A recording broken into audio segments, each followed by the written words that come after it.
వాళ్ళంటే, లేదయ్యా ఎప్పుడో మేము ప్రభువు నమ్ముకోక ముందు 10 సంవత్సరాల క్రితము వాళ్ళ ఇంట్లో ఒక 2 నెలలు అద్దెకున్నామయ్యా, వాళ్ళు మరీ రమ్మంటే వెళ్ళక తప్పట్లేదు అంటే ఏసన్న గారు అంట, ఏమొద్దు, నీకు కావాల్సిన కాదు కదా, వెళ్ళొద్దు, అన్యుల పెళ్లికి మీరు వెళ్ళటానికి వీలు లేదు అని చెప్పాడంట ఏసన్న గారు.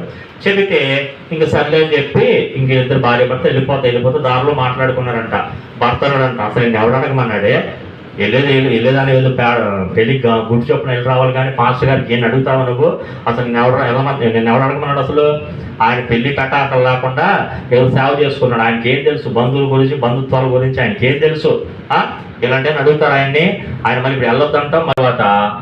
తర్వాత రాక మరి చాలా రోజుల తర్వాత చూశారు ఆ ఇంటి ఓనర్స్ వీళ్ళిద్దరిని.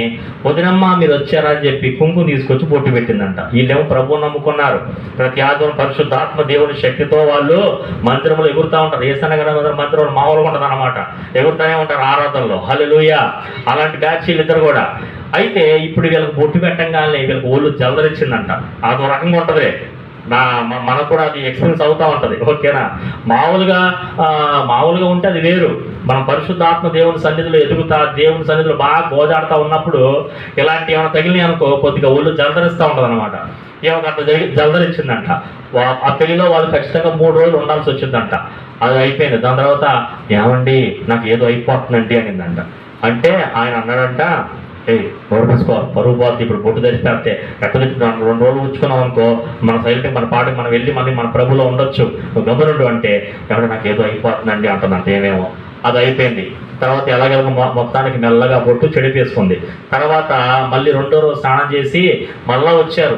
మళ్ళీ పెళ్ళిటానికి వస్తే, ఏంది బొట్టు లేకుండా వచ్చారు మీరు, పరువు తీస్తారు మా జనాల్లో మీరు అని చెప్పి మళ్ళీ గబక్కన కుంకుమ తీసి మళ్ళీ పెట్టిందంట.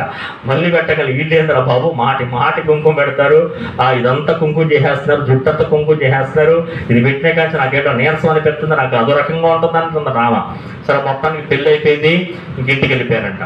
ఇంటికి వెళ్ళిపోయిన తర్వాత ఒక 3 నెలలకో 4 నెలలకో ఈ భర్త ఒకటే మందిరానికి వెళ్ళాడంట. ఏమయ్యా నీ భార్య ఏదయ్యా అంటే, అయ్యారు నా భార్య ఆరోగ్యం ఏం బాగాలేదు, కొంచెం వచ్చి ప్రార్థన చేయండి అయ్యా అని చెప్పి ఏసన్న గారిని ఇంటికి తీసుకెళ్లారంట. ఇంటికి తీసుకెళ్తే వాళ్ళ భార్య గుర్తుపట్టనంత సన్నగా, మొహం అంతా నల్లగా, అసలు ఆ మనిషి ఎవరో అన్నట్టుగా పీనుగులాగా తయారయ్యి ఓ పక్కన కూర్చుందంట. మంచం మీద మూల కూర్చొని ఉందంట. అయితే ఈయన అంటాడంట, ఏదైనా నీ భార్య ఏదే పిలువయ్యా, ప్రార్థన చేసి వెళ్తాను, నాకు టైం అవుతుంది, నాకు ప్రార్థన టైం అవుతుంది, వేరే చోటుకి వెళ్ళాలి నేను, పిలువయ్యా అంటే, అదేంటి ఏసన్న గారు మీ ముందరే మంచం మీద కూర్చొని ఉందిగా, ఆవిడే మా ఆవిడ అన్నాడంట. ఏంది ఈవిడ మీ ఆవిడ, ఏంటి ఇట్ట మారిపోయింది ఏంటి, గుర్తుపట్టినంతగా మారిపోయింది ఏంటి అంటే, అప్పుడు జరిగిందంతా చెప్పాడంట. మీరు ఆ రోజు వెళ్ళొద్దన్నారు కదా, మీ మాట పట్టించుకోకుండా మీకు పెళ్లి పెట్టాక లేవని చెప్పి మీ మీద మేము కామెంట్ చేసుకొని మరి మేము వెళ్ళొచ్చిన కానీ ఇదే తంతు, అసలు ఒకటే వాంతులు, ఒకటే నీరసము, ఒకటే భయంకరమైన వ్యాధిగ్రస్తురాలు అయిపోయింది. ఎన్ని హాస్పిటల్ తిప్పుతున్నా కూడా ఈ రోగం నుంచి బయటికి రావట్లేదయ్యా, ఇక వేరే ఆప్షన్ లేక మిమ్మల్ని పిలిపించాను, మీరే ఏదో చెప్పి ఆ ప్రభువు చెప్పి ఏదో చేయండి నా భార్యని చెప్తే, అప్పుడు ఆయన ఆడ కళ్ళు మూసుకొని ప్రార్థన చేశాడంట. అయ్యా ఈ తప్పు అయిపోయింది అంటున్నారు కదా, ఒకసారి వీళ్ళని క్షమించి ఒకసారి అవకాశం ఇచ్చి వీళ్ళని బాగు చేయను ఆయన అని చెప్పి ఏసన్న గారు ప్రార్థన చేసి వెళ్ళిపోయారంట. వెళ్ళిపోయిన వారానికి ఆదివారం వచ్చిందిగా, మళ్ళీ ఆదివారం భార్య భర్తలు ఇద్దరు కూడా ఆరాధనకు వచ్చారంట. హల్లెలూయా, హల్లెలూయా.